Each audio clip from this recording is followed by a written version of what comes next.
according to the Vedas, there are various deities in charge. Just as government is one, departments are many, ministers are many. Even though there is one God, there are various functions. The functions of eyes, the ears, the nose, etc. For all function, we have one. It is symbolized as one God, what we call as Adhisthana Devata.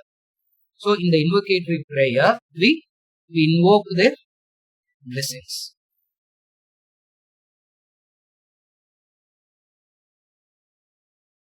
Why we invoke their blessings, their grace?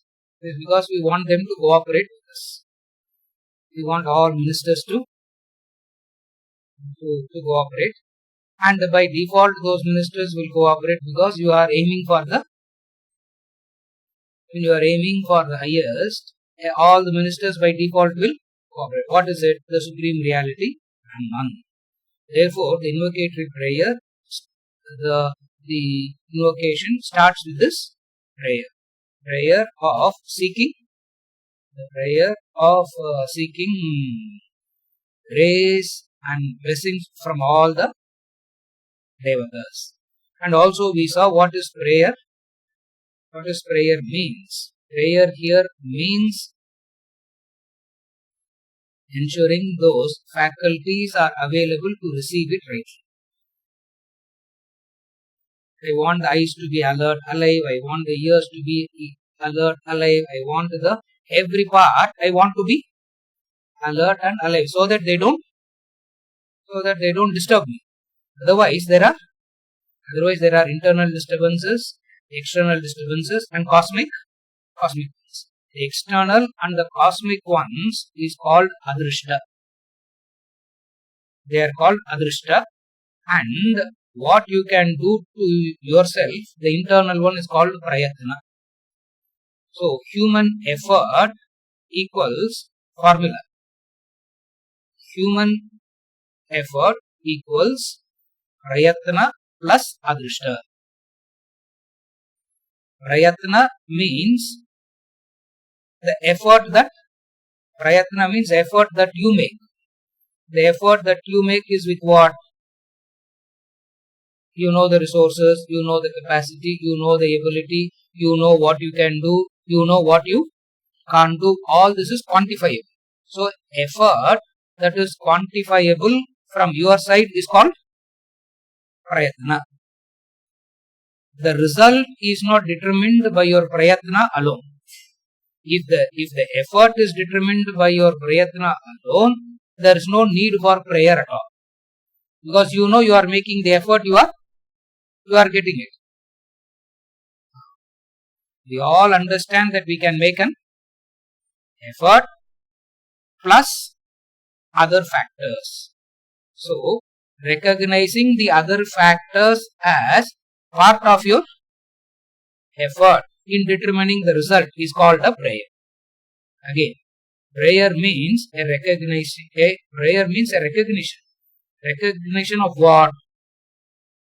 There are Adrishta forces along with your Prayatna that always plays a part.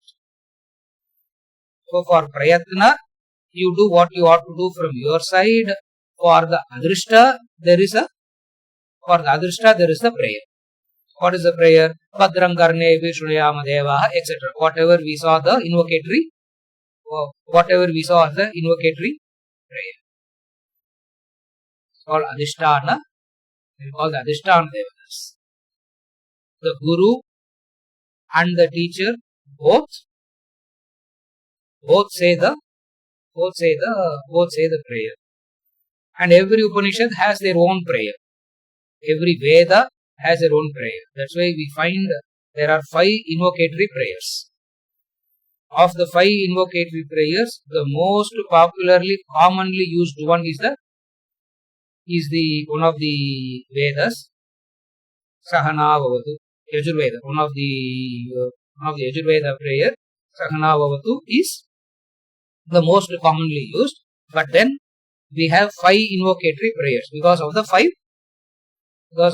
Vedas. There are 5 invocatory prayers. But there are only 4 Vedas, no sir.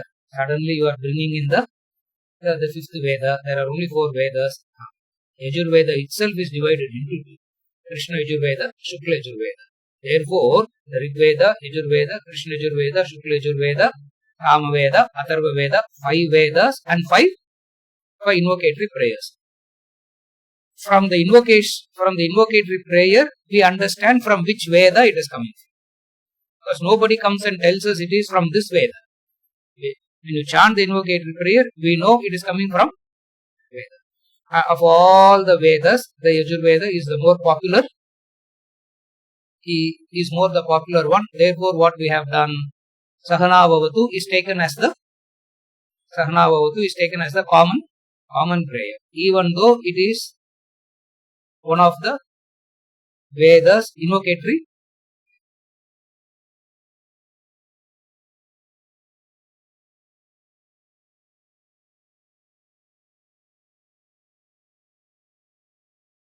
The invocatory prayer is to set the tone.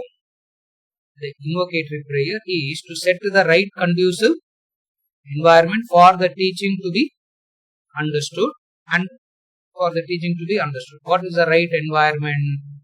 For example, what is the right environment for the food to be consumed rightly? Brahmarpanam, Brahmahavihi, Brahmagno, Brahmanahutam is the prayer that we say before eating. Why? Why do you have to say that prayer? Because even if you don't say the prayer, stomach is going to digest. No? So what is the prayer got to do with this? Prayer does one thing. What? It sets the Adrishta factor in your favor. So Adrishta can be favorable to you or not favorable to you. Prayatna you can make it favorable. Now how to make the Adrishta also favorable to you? Prayer is an attempt to make the Adrishta also favorable to you. And what does Adrishta means? Drishta means that which can be seen. Adrishta means that which can't be seen. Nevertheless, it's there. What is the Adrishta?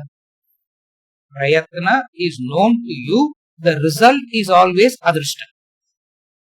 In any effort, in any endeavor, the Prayatna is known to you. The effort is known to you. The result always remains unknown. How do we understand that?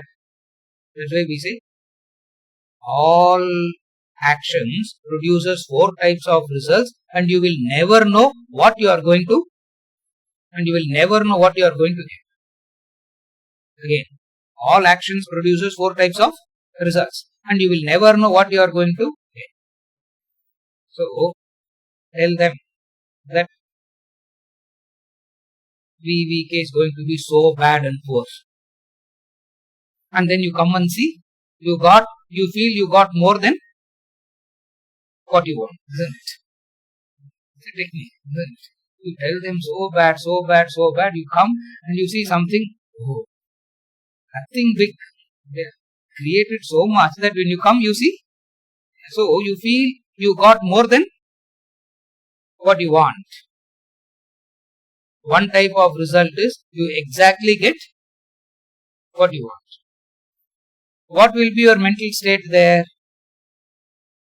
You will see? It's okay. You got it. That's all. Nothing. Supposing you got less than what you want.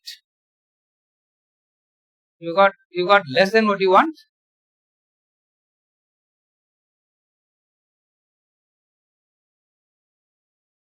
It's okay, but how is this place? Very good, sir. But then we know the person is less than.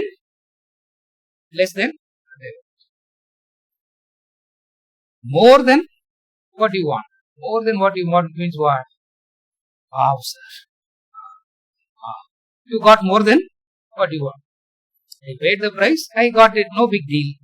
You are? Okay. You got less than what you want. The 4th possibility is, you will get the opposite of what you want. When you get the opposite of what you want, you get into That's called depression. What is depression?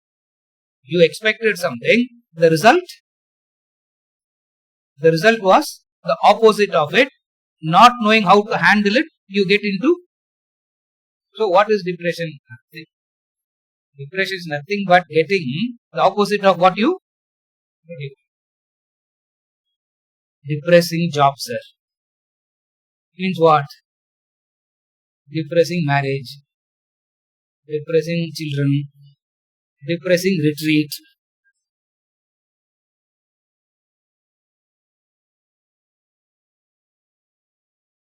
We are still struggling to avoid the winding path. We are still struggling. We started not to avoid. We are still struggling. We don't know how to get out of the winding path. You always get the opposite of. Now, all this 4 is a possibility and you will never know what you are going to get. All that you can do is what? All that you can do is what? You can do the prayatna and be agitated or pray. There are only 2 possibilities. Either you can do the effort and pray, or do the effort and be. Here the effort is going to be of something extraordinary. Therefore, most of the time you will be getting the opposite of what you want. Therefore, the prayer sets the tone, which is the Shanti, which we already Adhisthana Devatas, understand it as departments. Each one deity takes care of one department, and who is the top of everything? Brahman is the top of. So, because we are trying to aspire to get to the Brahman, all others cooperate temporarily. At least for this 1 hour, cooperate. Because seeking 24/7 cooperation is too much. At least cooperate for. How do we ask? At least for 1 hour, let there not be power cut. At least for 1 hour, switch off the mobile phones. That's all invocatory prayer is. Why? Not wanting any disturbances. With this, we will move into the proper Upanishad, the first mantra.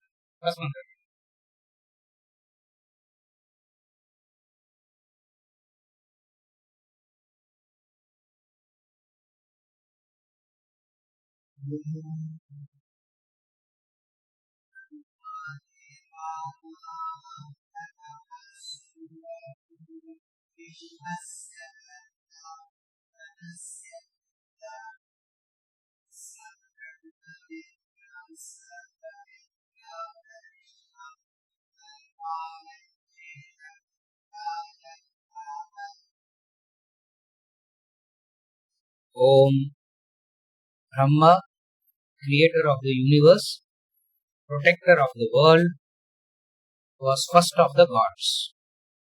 To the eldest son Atharvan, he imparted the knowledge of Brahman, which is the foundation of all knowledge.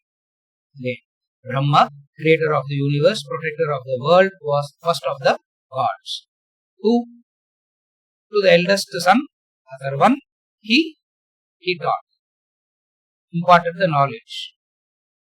Knowledge of what? Brahman, and an adjective to that, which is the foundation of all knowledges. Sarva Vidya Pratishta.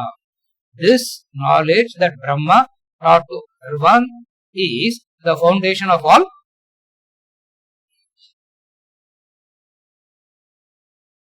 Traditionally, it is also called Atharvopanishad.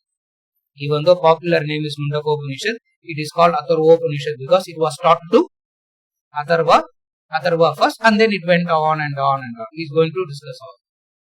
Now, among the gods, Brahma is the first. Now, when we say Brahma, it means the Trinity gods. Brahman is the supreme reality. So here, when we talk about Brahma, we mean Lord Brahma, the creator.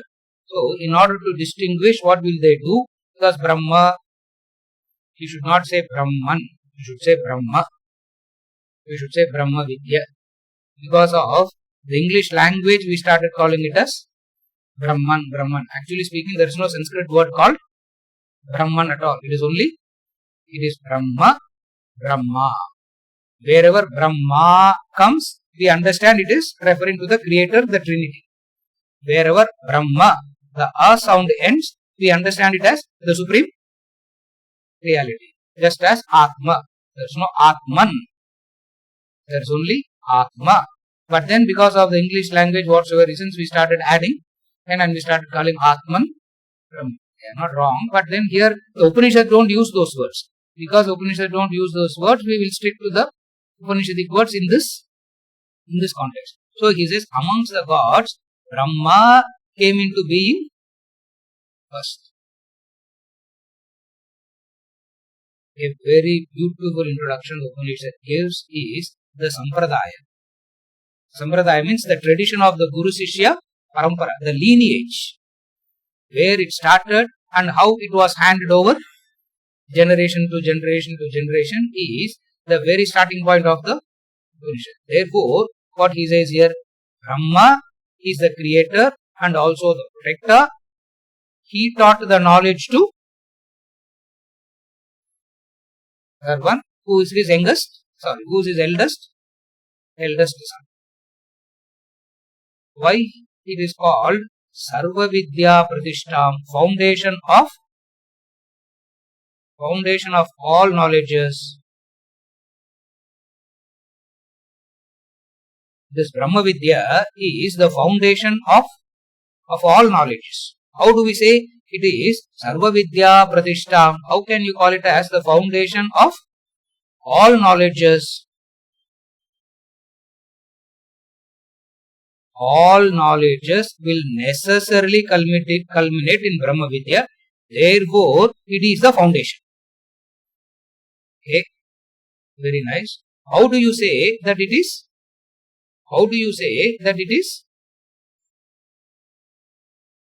All knowledges leads to Brahma Vidya. Some knowledge leads to Brahma Vidya directly. Some knowledges leads to Brahma Vidya as an intermediary, preparatory step. All the worldly materialistic sciences are a preparatory step to Brahma Vidya. How? Because all the materialistic sciences will help you to pursue the world. You will pursue the world, you will get the world, you will get everything. Ultimately end up in having Vairagya towards that. You able to follow? All worldly sciences is an indirect preparation for Brahma Vidya only. How? Because you will pursue those materialistic knowledges, acquire name, fame, wealth, power, whatever be it, ultimately only to understand there is nothing in it and you develop Vairagya towards it. And the very fact that those materialistic sciences helps you to attain Vairagya, to come to this knowledge, it means this Brahma Vidya is the foundation, is the basis of all knowledges. Why? Ultimately, after developing Vairagya through the materialistic sciences, where will you come? You will come only to Brahma Vidya. Therefore, it is the foundation of all knowledges.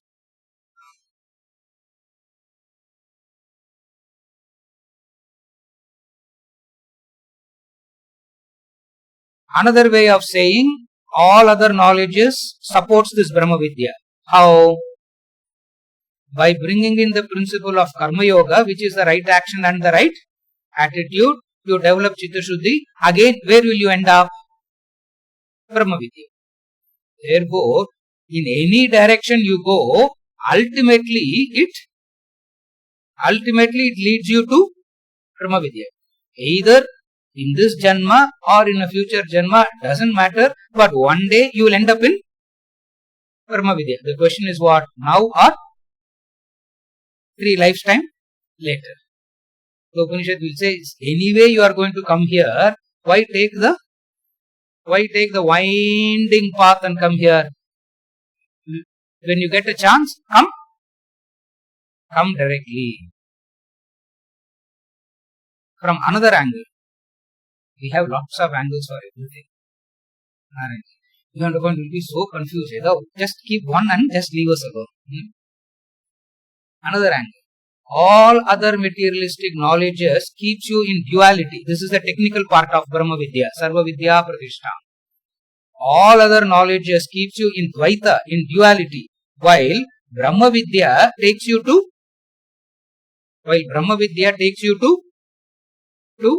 Advaita. Therefore, it is Sarva Vidya Pratishtha. And remember, whenever Brahma Vidya talks about it as Advaita, the word one, the number one in the Vedantic sense has no possibility of adding anything to it. In the mathematical sense, one can be added. There is one and you can add something to it. It can become 2, 3, 4, 5. Or you can go on subtracting, fraction. You can go. But here when we use the word one, the word one refers to something which is complete.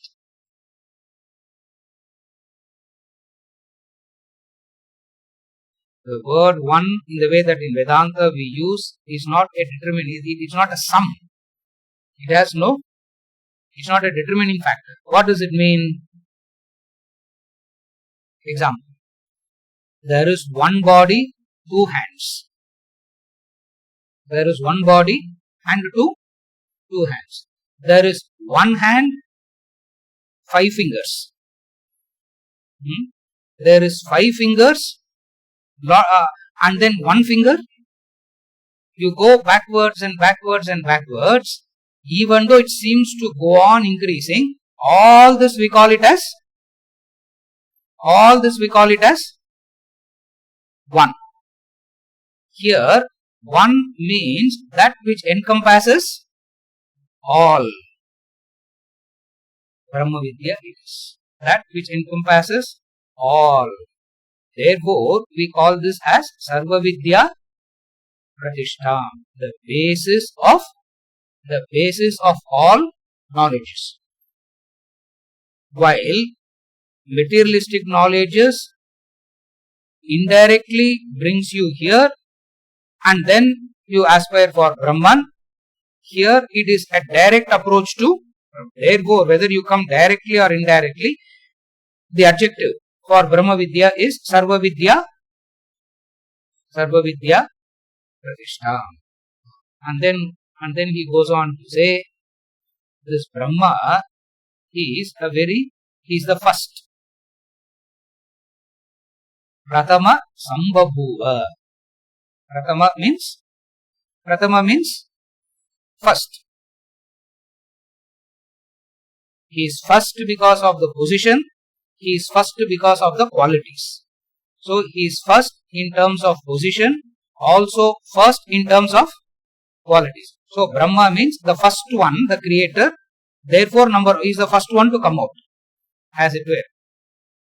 Then comes, not only he is the oldest because of the hierarchy, also by qualities wise he is number one. Meaning what? How do we say that?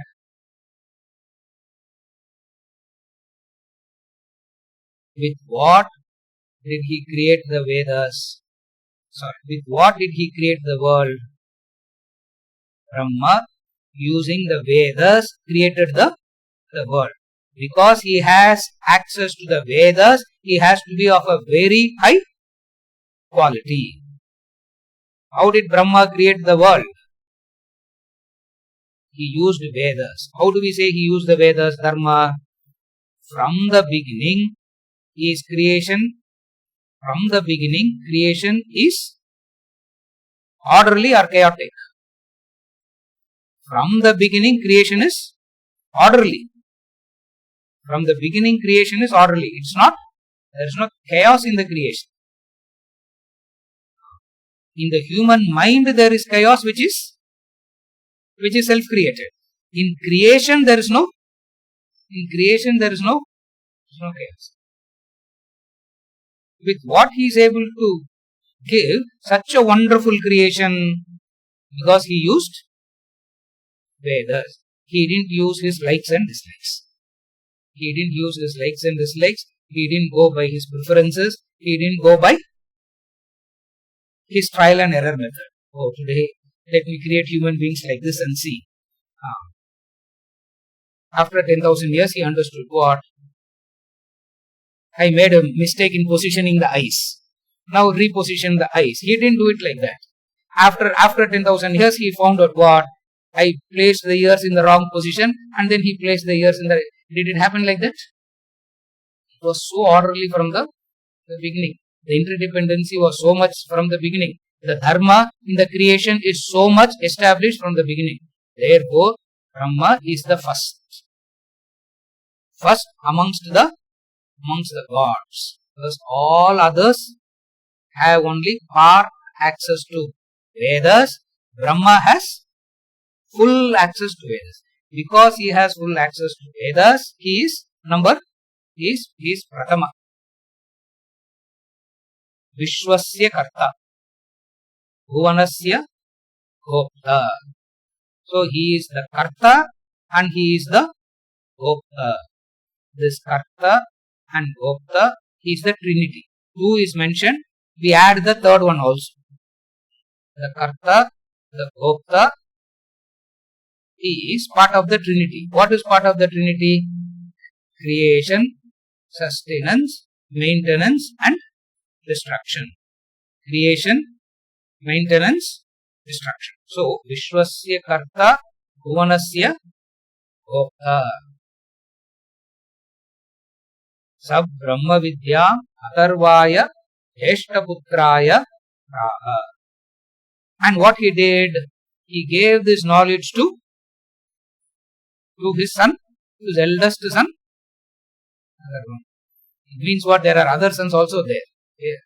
Only son Solinda, the eldest son means what? Brahma had other sons also. Special preference to eldest son.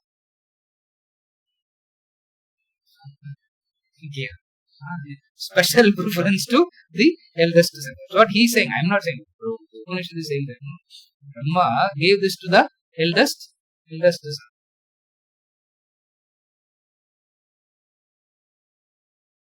It's a very beautiful tradition that we have here, where the father-son teaching tradition. The father to the son, and then it goes.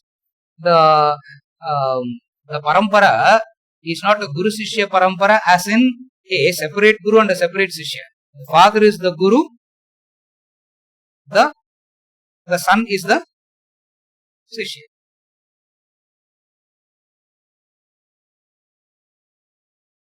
Why no daughters, sir? Don't make this into a political conversation. Huh? Why no daughters? Why only? That's why we don't study all this, because they are very biased. We have to raise a HR. HR complaint, we have to.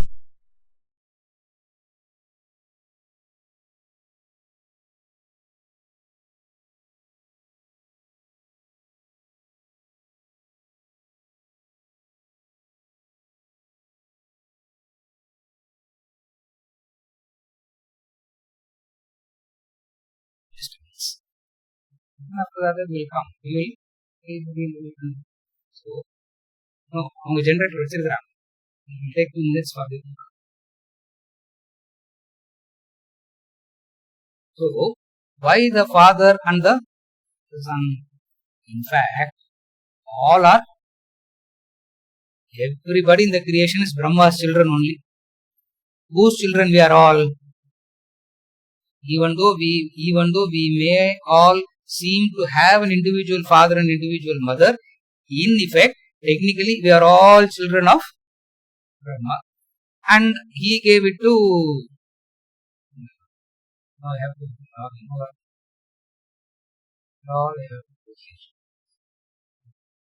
So, Why the eldest son? Why the son in the first place?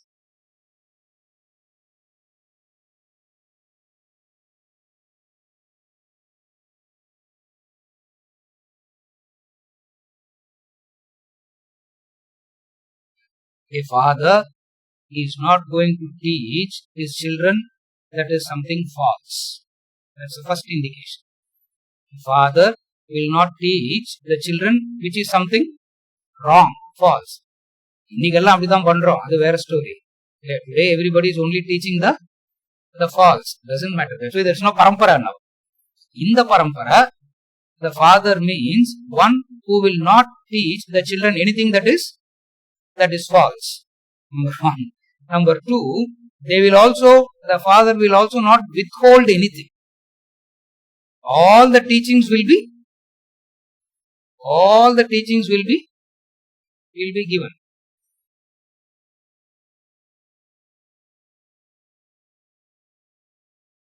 If there is a third person as the guru, the third person as a guru will not want their disciples to become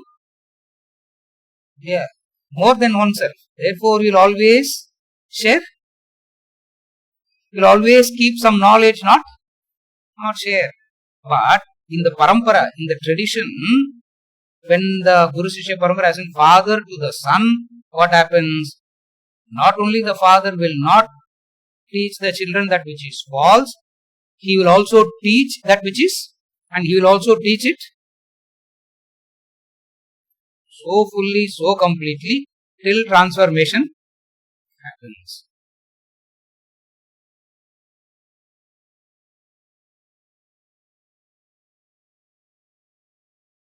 The Guru who keeps the knowledge and doesn't share it completely, the Shastra says he will become a Brahma Rakshasa.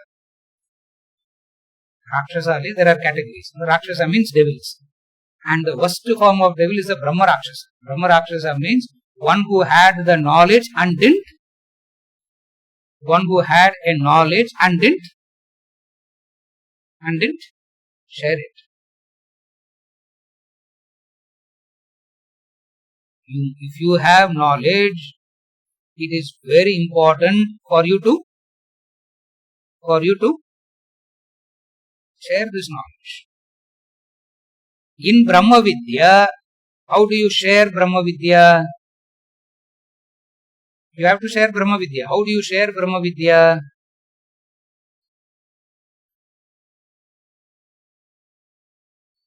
How do you share Brahma Vidya? You share Brahma Vidya not by teaching, by understanding it rightly and being part of the parampara and living it. So Brahma Vidya has a whole lot of a package. Other sciences can be taught and there is no need for the personality and the teacher to be connected. A professor of science, a Nobel Prize winner in science can be a superstitious person. Correct?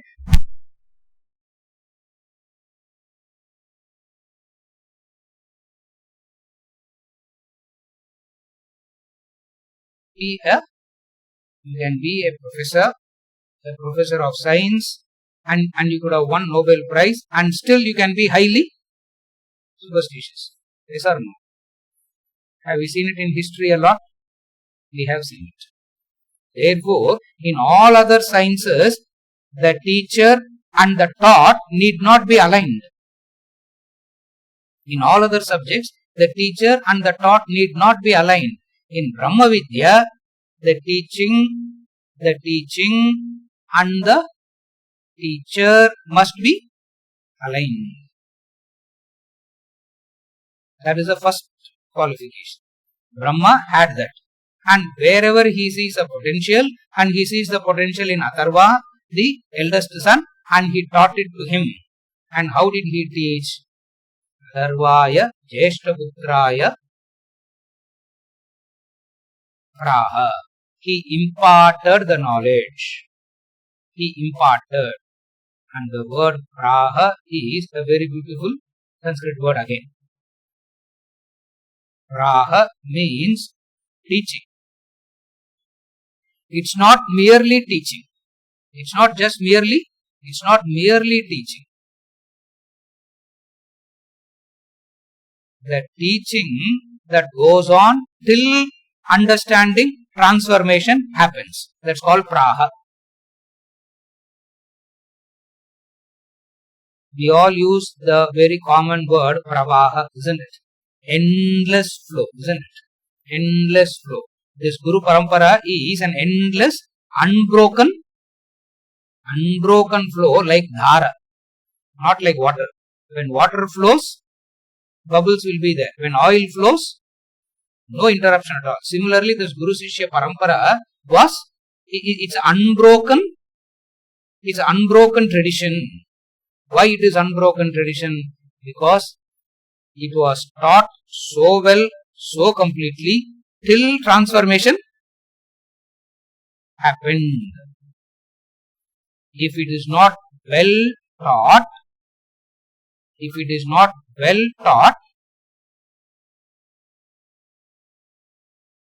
you will say something, he will understand something, he will go and teach something else. So by the time it comes to the third, fourth, fifth person, what it will be?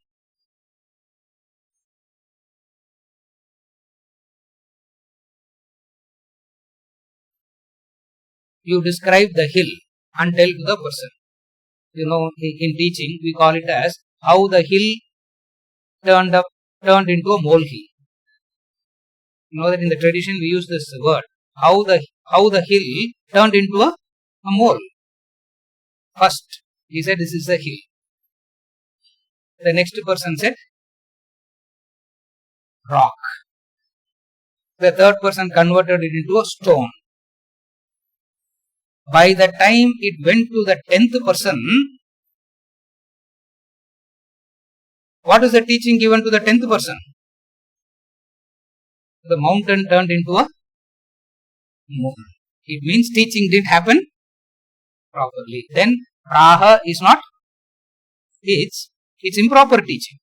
Therefore, what Brahma did to Atharva, not only he taught it so well.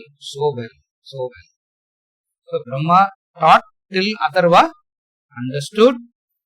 Since Atharva has understood it so completely, he will transfer the same understanding to the next. Sarva Vidya Pratishtam. That we saw already. That Sarva Vidya Pratishtam is an adjective to Brahma Vidya. Why it is called Sarva Vidya Pratishtam? In all other knowledges, the part that you know and the part that you can never know is always there. There can never be a complete worldly knowledge. It's the law. Take it or leave it. Human ego may not accept it. But the law is, in the worldly knowledge, you can never have a complete knowledge of anything. Because more you know, that much more gets revealed, that unknown. More and more you know, more and more the unknown gets revealed. It means all other knowledges by default cannot be complete knowledge. Because there is always ignorance in that.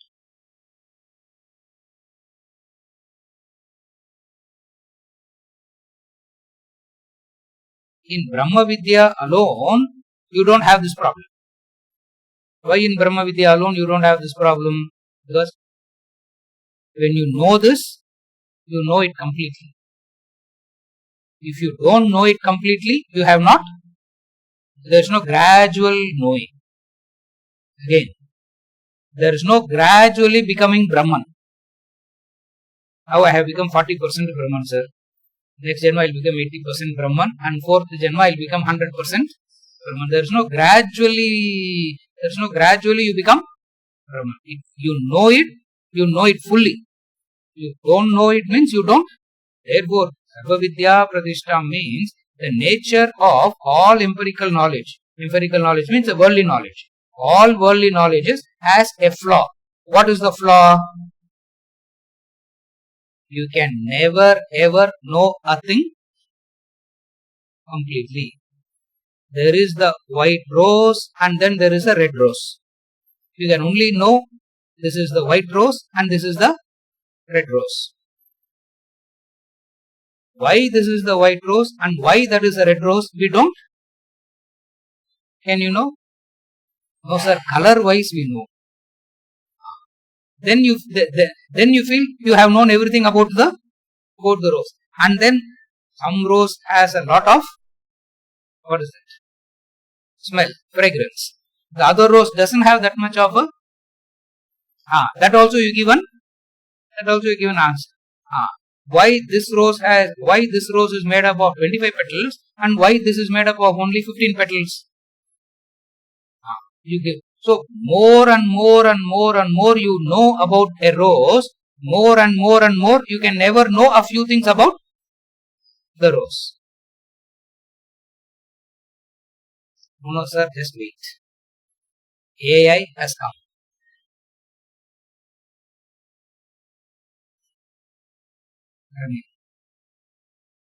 He's a self-declared expert in AI. Is he an expert in AI?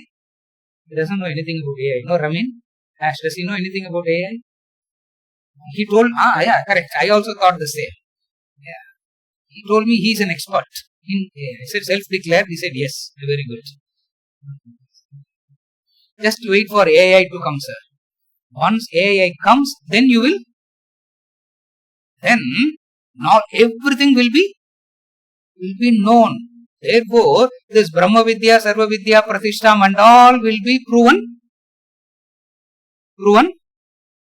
false. Correct? No. It can never ever be false. Why? Because how much ever you know, the unknown is known. Remember the three words. The known, the unknown, the unknowable. Sarva Vidya Pratistham means the unknowable, the known, the unknown, and then the third thing, the unknowable. That's why the unknowable in Sanskrit is called Anirvachaniya. It is indescribable. It cannot be taught. It cannot be defined. What is not known yesterday is known today. Logic. What is not known yesterday is known today. Similarly, what is not known today will be known tomorrow. Therefore, you come to a conclusion what? A time will come where we will know everything. Objectively, you can never know everything. That we have already established. How? At any given point in time, knowing happens through an instrument and all your knowing will be limited by the boundaries of the instrument. All knowing happens through an instrument. Because all knowing happens through instrument, your knowing will be limited by the boundaries of the instrument. Therefore, Sarva Vidya Pratistham. This Brahma Vidya is the foundation of all knowledges. And this knowledge is not a created knowledge. This knowledge is there in all other knowledges are created, and that which is created can get destroyed, and this knowledge doesn't get created, therefore it doesn't get destroyed either. Sarva Vidya Pratistham. Mantras 1 and 2 is about the glory of Brahma Vidya and glorifying the Parampara. Once you know the Parampara, you will feel, nowadays this Parampara will not make any sense. Because we need a different Parampara now, isn't it? We need a different Parampara. But nevertheless, Parampara is very, very important. Mantra 2.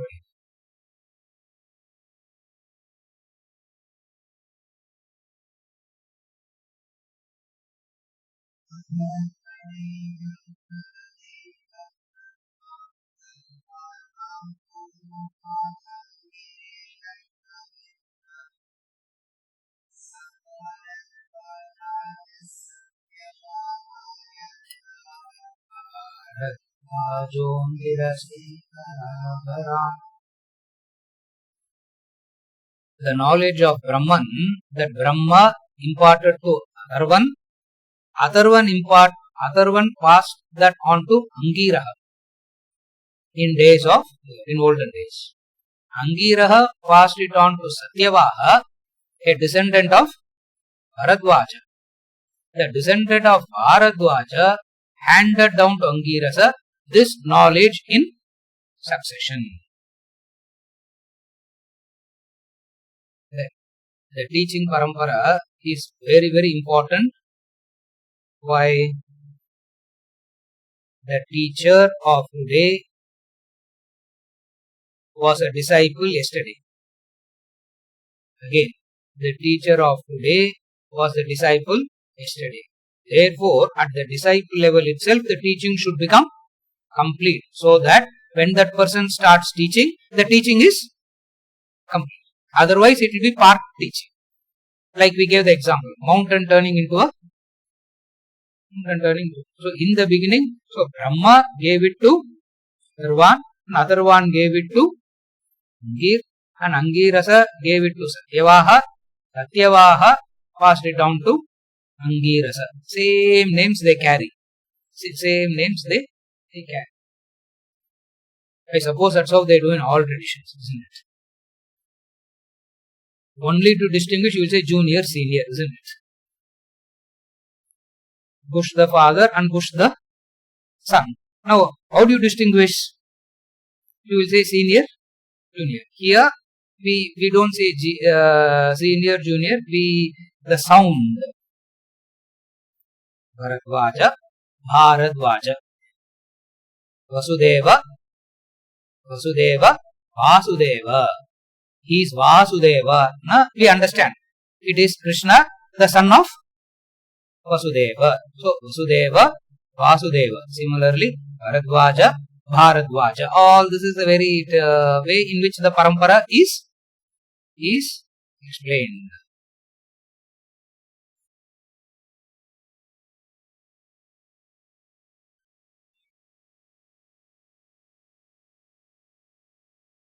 Pravadedatta. It's a very beautiful way of, it's a very important methodology of teaching. Who started the Sampradaya now? Atharvana started the Sampradaya. Brahma gave it to Atharva, and the first teacher is who? The Atharva. Because Brahma is God, Atharva the human. So the parampara, the first is from God to human, and then the entire parampara will be in the human form in succession.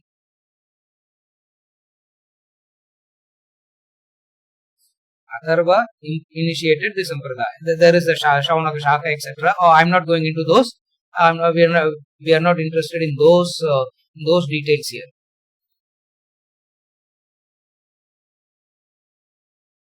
Para, Varam. We said that no. Para and Avara. Para means higher. Avara means lower. So, Paravara means from higher to the lower. Higher to the lower. The higher to the lower, in modern day terminology, we call it as Guru Sishya Parampara. They don't call it as Guru Sishya Parampara. They say Paravaram. Paravara means from the higher to the lower. So, who is the higher? The Guru is the higher. The disciple is the lower.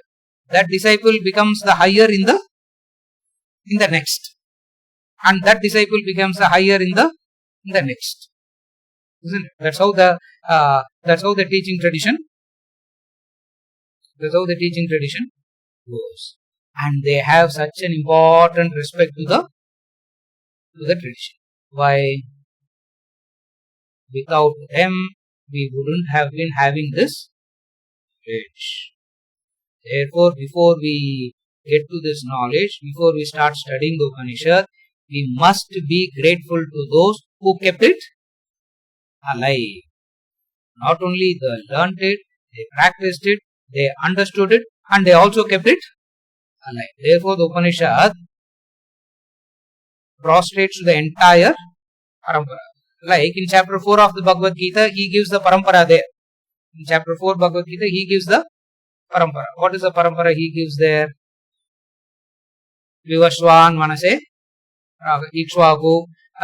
He gave it to Ikshvaku. Ikshvaku gave it by the long lapse of time. It's last. Again, I am reviving it. Every Vedic Vedantic literature will have the parampara, and we trace back the parampara to the first one must be the God. That's why in all the prayers that we do, Sadashiva Samarambham Shankaracharya Madhyamam Asmadacharya Paryantam Vande Guru Paramparam. The Guru Parampara shloka, which we all should say every day, is Sadashiva Samarambham. Arambha, the starting point is with Lord Shiva. Shankaracharya Madhyamam. From Shiva, it came to a lineage of people. In the middle, Shankaracharya came. Shankara refers to the Adi Shankara. And then there is another list of parampara. Asmadacharya Paryantam. Asmadacharya means the direct teacher from whom I learn. Asmad Acharya Paryantam Vande Guru Paramparam. That Vande Guru Paramparam is the prostration. With this prostration, the conversation is going to begin now. Till now, we have not entered the Upanishads. 3 sessions are over. We are still struggling to enter the Upanishad. Now, we enter the proper Upanishad into Mantra 3, where the dialogue between Angirasa and Shaunaka. Mantra 3.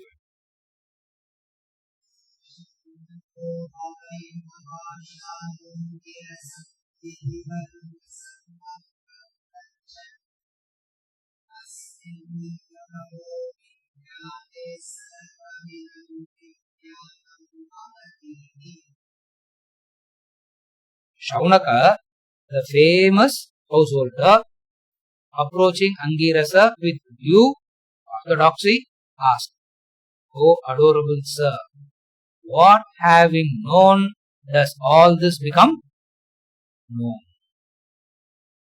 What having known does all this become known? So, first is Shaunaka, the student. Angirasa, the teacher. Now, Shaunaka, there is an adjective to Shaunaka. What is the adjective to Shaunaka? Householder. Not just ordinary householder, famous householder. I don't know what he did to become. What he did to become a famous householder. That the Shaunaka, who is a famous householder, approached Angirasa with due orthodoxy. Now, let us not discuss the question now. We will come to the question later. First, we will deal with the first part of the mantra. What is the first part of the mantra? With due orthodoxy.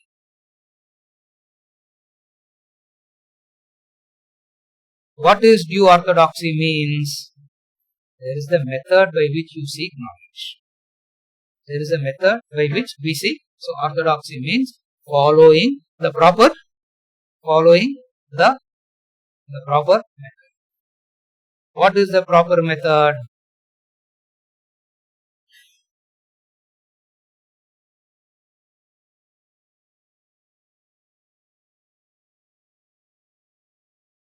What is the due orthodoxy?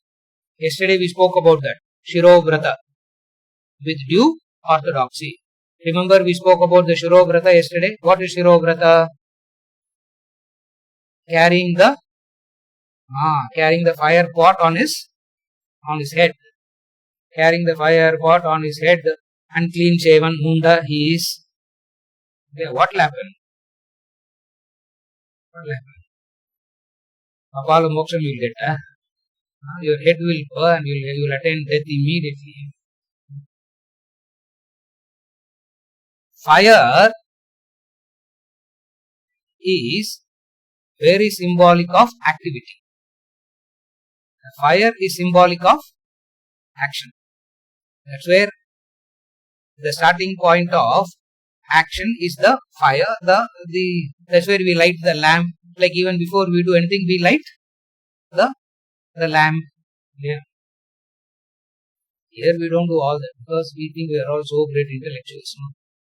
We all have descended from, I don't know from where we descended, we think we are intellectuals. The people here asked, sir, do we light the lamp? No. No, I leave all that because my group is, they are all short of enlightenment already. So they will not like all these things. So we will not light a lamp. At least some orthodoxy, sir, we should follow, and we are going to teach Vedanta.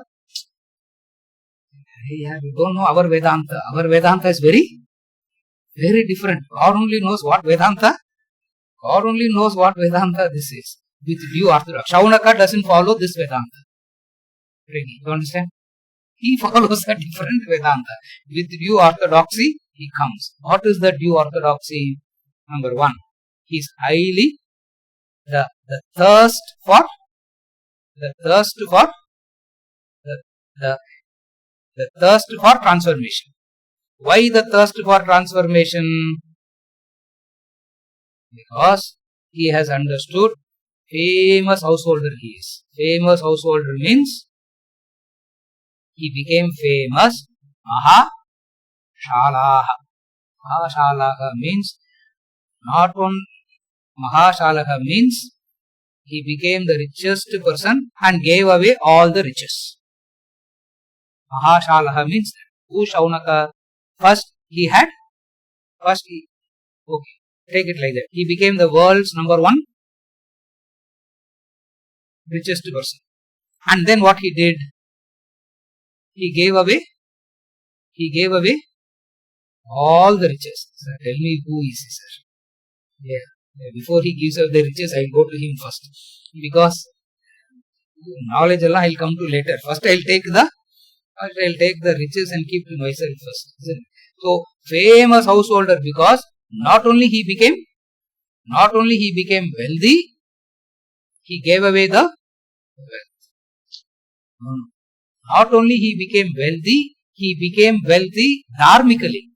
So a dharmic richest person on this planet giving away all the wealth, carrying the Shirovrata on his head, prostrating to Angirasa, teach me. Angirasa would have been very, very happy looking. He would have been extremely happy looking at Shaunaka. So that's what is meant by saying due orthodoxy. Elsewhere, the same Upanishad is going to give us in detail what is orthodoxy, because we tend to lose orthodoxy over a period of time. We will lose it. Therefore, the Upanishad themselves give us the method. Samitpani Shrotriyam Brahmanishtam. He is going to talk about it as Samitpani Shrotriyam Brahmanishtam. What is due orthodoxy? Due orthodoxy is this. First, we become dharmic. Number two, you acquire wealth dharmically. That which is acquired in a dharmic way, you give it away. Why Shaunaka gave it away? Because he did something which we didn't do. What did he do? He examined them rightly. He understood them. He understood it rightly. What is right understanding? What it can give and what it cannot give. He had the clarity. What it can give and what it cannot give. When you buy something, what it can give, what it cannot give is dependent upon the goal of yours. What is your goal? That's where we started with the goal yesterday. What is your goal? The natural urge, the natural goal, not the acquired, not the trained goal. The society trains you to acquire wealth. The society trains you to be powerful. You must have this, you must have this, you must have this. If you don't have this, nobody will respect you. Therefore, have all this so that you will get respect. If you don't have wealth, nobody will respect you. Therefore, get wealth. If you don't have a knowledge, nobody will respect you. So have knowledge. If you don't have beauty, nobody will look at you. Why do you want everybody to look at you? Therefore, so one after the other, he is examined rightly and dismissed. Not only he examined it through the intellect, he had it also. He is a householder because he had it, he examined it. He had it, he examined it. Because he is able to do both, his clarity is something which is extraordinary. So he carries the Shirograha. So what is that? He carries the fire pot. He said, goes to the Guru with due orthodoxy and Bhagavan, adorable sir. Bhagavan means Bhagavan comes from the root Bhagavan, God. So, O adorable sir means O God. Bhagavan means God. To Shaunaka, Angirasa is God. To Shaunaka, Angirasa is God. Not to the others. Not to the others. Why? Because the search, the thirst is purely a subjective thirst. It's purely a subjective thirst. Subjective means only one who has it knows it. It cannot be shared or transferred. You have it, you have it. It cannot be shared, it cannot be transferred. Then it can be called purely subjective. So Angirasa, Shaunaka, the famous householder, goes to Angirasa, and how he addresses Angirasa? He doesn't say Mr. Sir. He addresses him as Bhagavan. That's the mantra, no? Asminnu Bhagavo. O Bhagavan, O Bhagavaha. Bhagavaga means one who has all the virtues. Bhagavan means one who has elsewhere. We will study all that.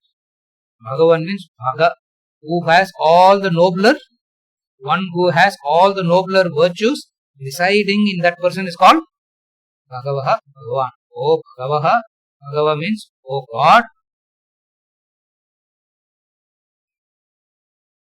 Asminnu Bhagavo. Now comes the Upanishad. Sarvam idam vijñātam bhavati. Sarvam idam vijñātam bhavati iti. Iti means he asked him this. What did he ask? What having known does all this become known?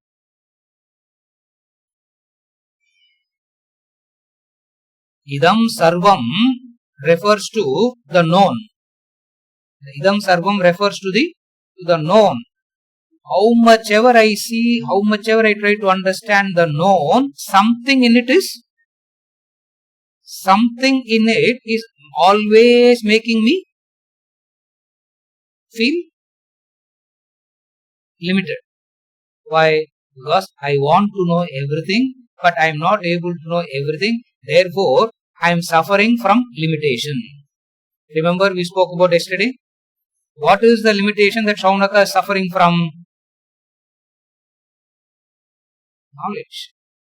How much ever I gossip about another person, still there are factors about the other I am not knowing, no? Yeah, that's what he is asking.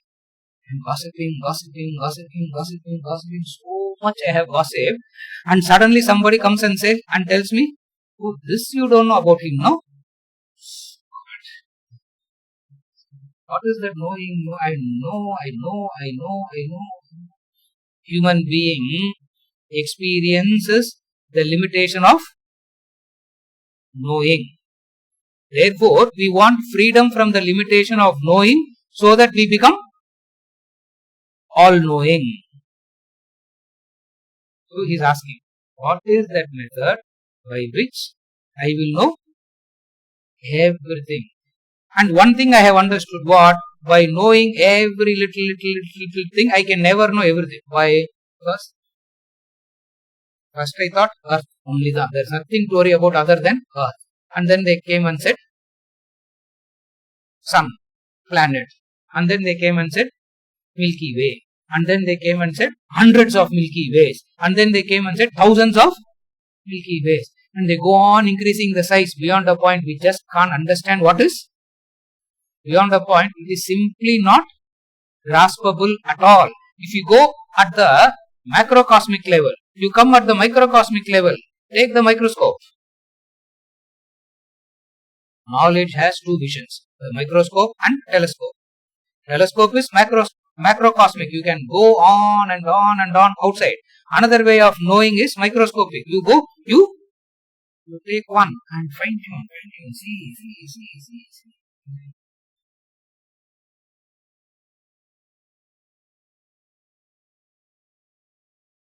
In medical college during the COVID, we were teaching, still we are doing that thing. One day the what do you call them? Pathologist, not pathologist, something they call histopath, correct, histopath. So she called me and said, sir, you want to see the COVID virus? I'm like, why will I want to see the COVID virus now? So 15 minutes, put all the gear and go and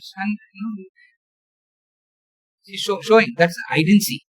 I couldn't even spot what it is. I was so scared. I was only thinking to get out. I said, I saw that. Sir, so quickly you saw? I said, I'm telling you, I saw that. Who wants to sit and see the... You see that, you see microscopic, you go, you can go deeper and deeper and deeper and deeper. You are suffocated by the limitation of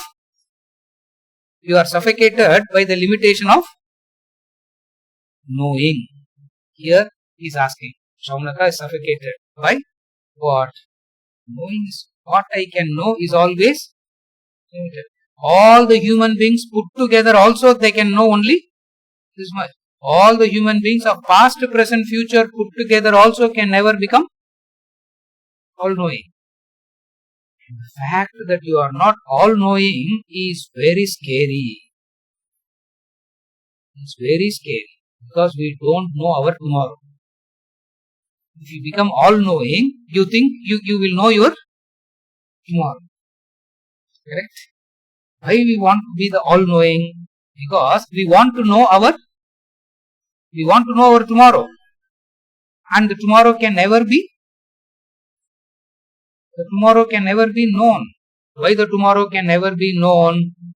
For tomorrow to be known, today has to end. Because the way you operate today, only tomorrow is going to be gone. Again, remember, tomorrow is not going to come out of the calendar. Tomorrow is coming out of today. Again, your tomorrow doesn't come out of your calendar. Your tomorrow comes out of your today. Mind is so worried about the tomorrow. Because of the insecurity of the tomorrow, it believes if I become all-knowing, I will know tomorrow, day after, 5 janmas later, 10 janmas later, everything I will know, sir. I will become a free. That way you can never know anything completely, but then there is a different method. What is the different method?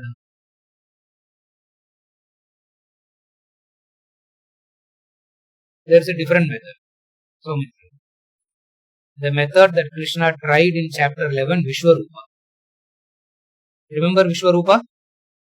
Vishwarupa is a method by which that knowing one, you know everything. Cosmic. You see that. Just now we finished, Vishwarupa. That Vishwarupa is the way in which knowing one, you know That is one method. And then that method is also very limited because it is still instrument based. Some clarity is there, something you are understanding. How to overcome that also? Become that. The way to know Brahman is by becoming Brahman. Remember, it's a very unique knowledge. Why do we say it's a unique knowledge? Is because in all other knowledges, to know anything, you don't become that. To know an apple, do you become an apple? What will happen? To know the book, we have to become the book. Chaotic, no, it will be. But here we say the way to know Brahman is not the way in which you know an apple or an orange or a rose. The way to know Brahman is by becoming. Therefore, it is Sarva Vidya Pratishtha. It's a very unique knowledge. No other subject can teach it in this manner. Why? It's a very unique knowledge. What is the uniqueness here? The way to know is to become. Imagine, the way to know the lion is to become the lion. The way to know the tiger is to become the tiger. Can you ever know anything like that? That's where people laugh at this knowledge. They think, how can you know? Sir, the knowing and the knower must be separate. Then only you can know. Again, the knower and the knowing must be separate. Then only you can say, I know. For you to say, I know, the knower and the knowing must be separate. So, for you to say, I know God, you and God has to be separate. Then only you can say, I know God. The Vedas say, no. You cannot know while all other worldly knowledges, which is Dvaita. Remember we said in the beginning, today's class or the previous session, I said all worldly knowledges are Dvaita in nature. Means the subject-object division has to be maintained. The knower can never become the known. In Vedas, the knower should become the known. Brahmavid Brahmaiva Bhavati. Shaunaka is asking, I want to know that. Shaunaka is asking, I want to know that. Teach me that. And how did he ask? With due orthodoxy. Because without due orthodoxy, retreat teaching will happen. With due orthodoxy, Shaunaka Angirasa teaching will be correct. With due orthodoxy, Shaunaka asked and Angirasa gave an answer which we will see later. With the Shaunaka question, we leave for now. What Angirasa gave as an answer in the Upanishad, we will continue. With this we